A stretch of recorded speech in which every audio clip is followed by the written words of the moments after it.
MSN football ടോക്സിലേക്ക് ഏവർക്കും സ്വാഗതം. Manchester സിറ്റിയുടെ സൂപ്പർ താരമായിട്ടുള്ള റോഡ്രിക്ക് വീണ്ടും പരിക്ക് പറ്റിയിരിക്കുകയാണ്.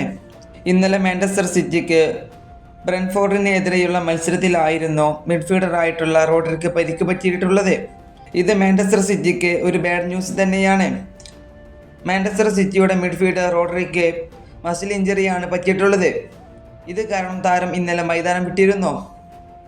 ഇനി മെഡിക്കൽ സംഘത്തിൻ്റെ വിശദമായ പരിശോധനയ്ക്ക് ശേഷം മാത്രമേ റോഡ്രിയുടെ പരിക്കിൻ്റെ ഗൗരവം എന്താണെന്നുള്ളത് വ്യക്തമാക്കുകയുള്ളൂ. അതുപോലെ തന്നെ റോഡ്രിയുടെ പരിക്കിനെ കുറിച്ച് മാഞ്ചസ്റ്റർ സിറ്റിയുടെ പരിശീലകൻ പെപ് ഗാർഡിയോള ചില കാര്യങ്ങൾ പറയുന്നുണ്ട്. നമുക്ക് അതിലേക്കൊന്ന് നോക്കാം. കോച്ച് പറയുന്നത് ഇങ്ങനെയാണ്: ഈ പരിക്ക് കാരണം അദ്ദേഹം സ്പെയിൻ ദേശീയ ടീമിനൊപ്പം ചേരുകയില്ല. അദ്ദേഹത്തെ സ്ക്വാഡിൽ നിന്നും പുറത്താക്കിയിട്ടുണ്ട്. റോഡ്രിഗോ ഇപ്പോൾ അല്പം മെച്ചപ്പെട്ട നിലയിലാണ്, പക്ഷേ ദേശീയ ടീമിനായി അപകടം ഏറ്റെടുക്കില്ലെന്ന് അദ്ദേഹം വ്യക്തമാക്കിയിട്ടുണ്ട്.